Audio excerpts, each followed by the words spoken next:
Bismillahirrahmanirrahim. Assalamualaikum warahmatullahi wabarakatuh. Jumpa lagi bersama saya, Femi Kesuma Dewi, dalam mata kuliah Pendidikan Ramah Anak yang merupakan mata kuliah matrikulasi di Sekolah Tinggi Agama Islam Al-Aqidah Al-Hashimiyah, Jakarta. Untuk pertemuan kita pada hari ini, Ibu akan membahas tentang kekerasan terhadap anak. Sebelum kita masuk pada materi, mari kita saksikan film berikut ini. Jadi, jawabannya apa? Ini tidak membuat anak lebih pandai. Kamu gimana sih? Pertanyaan gini aja kamu gak bisa jawab. Dipikir dong. Ini tidak membuat anak menjadi lebih baik. Kamu pecahin ini barusan. Kamu bisa megang piring yang bener gak sih? Ini tidak membuat anak-anak belajar bertanggung jawab. Kalian kalau gak diam, ibu tinggalin kalian di jalan ya. Ini tidak akan membuat anak lebih disiplin. Nilai kakak kamu tuh jauh lebih bagus dari nilai kamu. Kenapa sih kamu tidak bisa seperti kakak kamu? Ini semua perundungan atau bullying. Perundungan oleh orang tua menyakiti anak-anak, menggerus harga diri mereka, menjadikan mereka minder, dan bisa mendorong mereka melakukan hal-hal destruktif. Inilah yang membantu anak Anda menjadi pintar. Jadi jawabannya apa? Nggak tahu. Coba mana yang masih kamu belum paham? Ibu coba jelaskan. Inilah yang membantu anak Anda menjadi anak baik. Aduh, kamu gak apa-apa kan? Ya, lain kali kamu pasti lebih hati-hati kan ya? Maafin aku ya, Kak.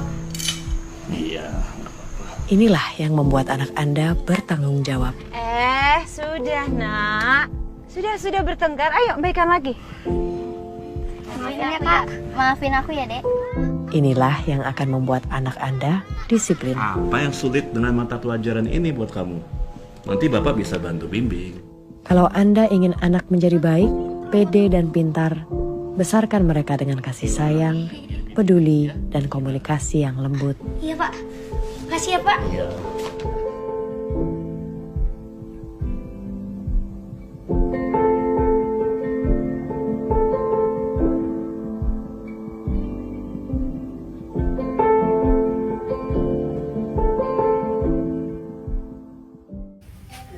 Pasal 28B ayat 2 menyatakan bahwa setiap anak berhak atas kelangsungan hidup, tumbuh dan berkembang serta berhak atas perlindungan dari kekerasan dan diskriminasi.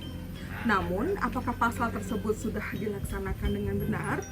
Seperti yang kita tahu bahwa Indonesia masih jauh dari kondisi yang disebutkan dalam pasal tersebut. Dalam kajian kali ini, Ibu akan membahas ada 7 poin yang akan kita pelajari pada kesempatan ini. Yang pertama adalah pengertian kekerasan anak dan bentuk-bentuk kekerasan pada anak. Yang kedua, hak dan kebutuhan anak. Yang ketiga, penyebab terjadinya kekerasan. Kemudian yang keempat, efek kekerasan terhadap anak. Yang kelima, macam-macam kekerasan terhadap anak. Yang keenam, penyebab kekerasan terhadap anak sehingga sulit diungkapkan di publik. Yang ketujuh, pelayanan kesejahteraan sosial bagi anak. Pengertian kekerasan anak dan bentuk-bentuk kekerasan anak dapat dijabarkan sebagai berikut.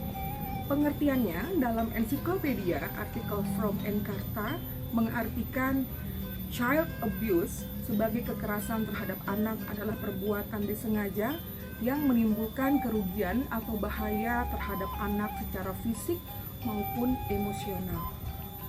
Kemudian bentuk-bentuk kekerasan anak, yang pertama adalah kekerasan anak terhadap fisik, kekerasan anak secara psikis, kekerasan anak secara seksual, dan kekerasan anak secara sosial.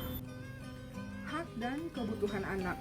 Hak anak secara universal telah ditetapkan melalui Sidang Umum PBB pada tanggal 20 November 1959 dengan memproklamasikan Deklarasi Hak-Hak Anak. Dengan deklarasi tersebut diharapkan semua pihak, baik individu, orang tua, organisasi sosial, pemerintah maupun masyarakat, mengakui hak-hak anak tersebut dan mendorong semua upaya untuk memenuhinya.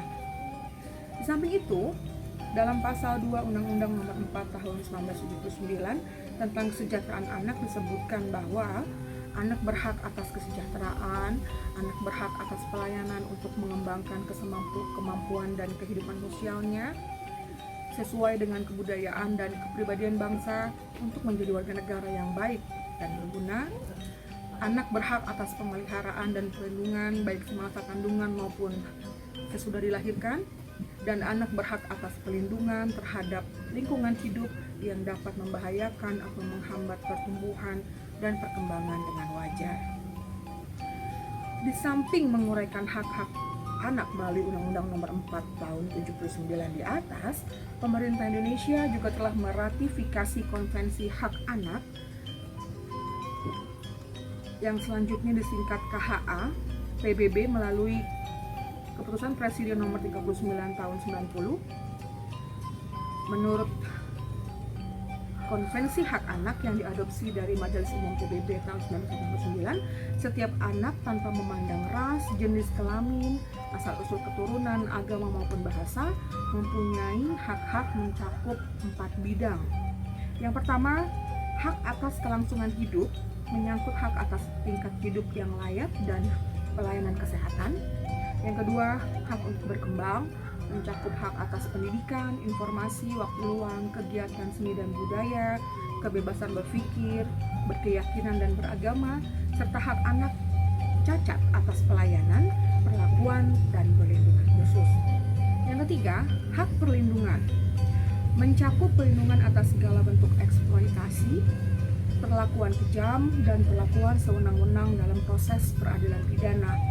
Yang keempat, hak partisipasi meliputi kebebasan untuk menyatakan pendapat, berkumpul, dan berserikat, serta hak untuk ikut serta dalam pengambilan keputusan yang menyangkut dirinya. Nah, jadi dapat kita simpulkan di sini bahwa setiap anak harus menikmati semua hak yang tercantum dalam deklarasi. Kemudian, setiap anak sejak dilahirkan harus memiliki nama dan identitas kebangsaan. Kemudian setiap anak harus menerima pendidikan secara cuma-cuma dan atas dasar wajib belajar. Yang keempat, anak berhak atas pemeliharaan dan perlindungan baik semasa di kandungan maupun sesudah dilahirkan. Nah, apakah yang menjadi kebutuhan anak?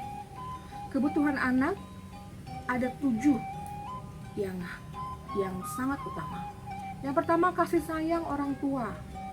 Kemudian stabilitas emosional, kemudian anak juga membutuhkan pengertian dan perhatian, anak sangat membutuhkan pertumbuhan kepribadian, kemudian sangat membutuhkan dorongan kreatif, dan membutuhkan pemeliharaan kesehatan.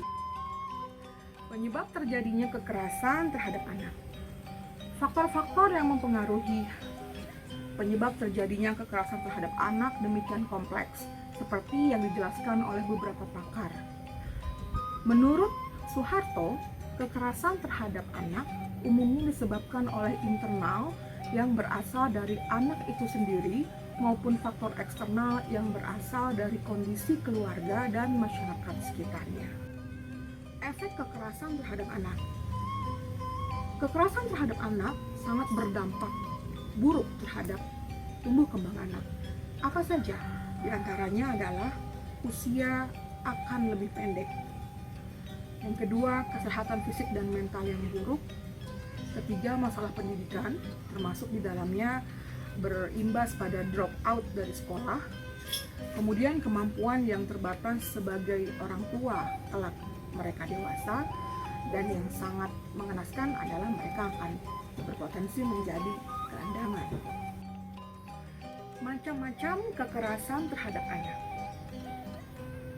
Kekerasan terhadap anak dapat berbagai macam bentuknya. Yang pertama, kekerasan dalam keluarga. Yang kedua, sexual abuse. Yang ketiga, memperkerjakan anak. Yang keempat, anak jalanan. Yang kelima, konflik dengan hukum. Yang keenam, perdagangan anak. Selanjutnya adalah pedofilia, kemudian kekerasan terhadap anak dalam bentuk media massa.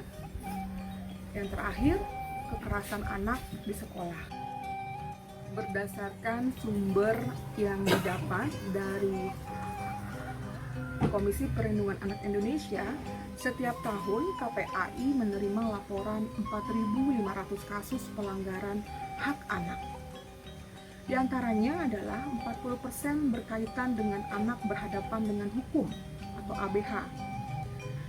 Di tahun 2017, KPAI mencatat ada 1.209 laporan kasus yang berhubungan dengan anak berhadapan dengan hukum. Kemudian, pelaku kekerasan anak paling dominan adalah orang terdekat, seperti orang tua, ayah atau ibu tiri, saudara, dan teman dekat. Penyebab kasus kekerasan terhadap anak sulit diungkap ke ruang publik. Menurut Soeharto pada tahun 1997 mengatakan bahwa kesulitan dalam mengungkap kasus kekerasan terhadap anak bisa disebabkan oleh faktor internal maupun struktural. Penolakan korban sendiri. Korban tidak melaporkannya karena takut pada akibat yang kelak diterima, baik dari si pelaku dengan adanya ancaman maupun dari kejadian itu sendiri, ya, membuat traumatis dan dianggap sebagai aib. Kemudian keluarga yang mengalami kasus ini menganggap bahwa kekerasan terhadap anak sebagai aib yang memalukan jika diungkap. Kemudian anggapan bahwa hal-hal yang berkaitan dengan urusan keluarga, hubungan orang tua dengan anak, suami dengan istri, itu tidak patut dicampuri oleh masyarakat. Inilah yang menyebabkan mengapa kasus kekerasan terhadap anak sulit diungkap ke ruang publik. Mahasiswa ibu yang soleh dan soleha, mari kita lanjutkan dengan materi bagaimana jika kekerasan terhadap anak ini sudah terjadi dan apa yang harus dilakukan oleh kita. Kita membutuhkan satu badan atau membutuhkan pemahaman bahwa harus ada pelayanan terhadap sosial bagi anak. Langkah-langkah yang harus kita lakukan adalah pertama, identifikasi. Mengidentifikasi masalah mengenai adanya tindakan kekerasan terhadap anak, laporan dari masyarakat atau dari profesi lain seperti polisi, dokter, ahli hukum dapat dijadikan masukan pada tahap ini. Yang kedua adalah investigasi. Melakukan penyelidikan terhadap kasus yang dilaporkan seperti kunjungan rumah, wawancara dengan anak atau orang yang diduga sebagai pelaku mengenai tuduhan yang dilaporkan, melakukan pengamatan dan penelaahan terhadap tersangka. Kemudian yang ketiga, melakukan intervensi. Membantu dengan memberikan pertolongan berupa bantuan barang, uang, dan perumahan secara konkret atau juga bisa berupa bantuan penunjang seperti penitipan anak, pelatihan manajemen stres, perawatan medis, atau berupa penyembuhan, yaitu konseling, terapi kelompok, dan rehabilitasi sosial. Yang terakhir dengan melakukan terminasi. Ini merupakan cara terakhir atau biasa sebagai penutupan kasus yang dapat disebabkan oleh beberapa faktor. Keluarga membaik, anak tidak lagi berada dalam bahaya, keluarga memburuk sehingga asuhan di luar keluarganya sendiri atau foster care, tidak ada kemajuan dalam penanganan kasus, lembaga kehabisan dana, keluarga menolak kerjasama, dan tidak ada pihak yang membawa kasus ini ke pengadilan. Mahasiswa ibu yang budiman, demikian tadi materi kita pada kesempatan hari ini tentang kekerasan terhadap anak. Semoga apa yang ibu sampaikan dapat menjadi pelajaran bagi kita semua dan menambah wawasan bagi kita juga dalam menghadapi kasus-kasus di sekeliling kita mengenai kekerasan terhadap anak. Semoga apa yang ibu sampaikan bermanfaat dan sampai jumpa pada materi pendidikan ramah anak selanjutnya. Wassalamualaikum warahmatullahi